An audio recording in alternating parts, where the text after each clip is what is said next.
കർമ്മബീജമതീന്നു മുളയ്ക്കേണ്ടു ബ്രഹ്മലോകത്തിരിക്കുന്നവർകൾക്കും കർമ്മബീജം വരട്ടിക്കളഞ്ഞുടൻ ജന്മനാശം വരുത്തേണമെങ്കിലും ഭാരതമായ ഖണ്ഡമൊഴിഞ്ഞുള്ള പാരിലെങ്ങുമേഴുതല്ല നിർണയം.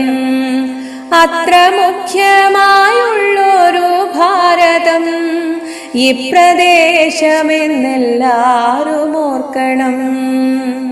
കൃഷ്ണ കൃഷ്ണ മുകുന്ദ ജനാർദ്ദന കൃഷ്ണ ഗോവിന്ദ നാരായണ ഹരേ അച്യുതാനന്ദ ഗോവിന്ദ മാധവ സച്ചിദാനന്ദ നാരായണ ഹരേ.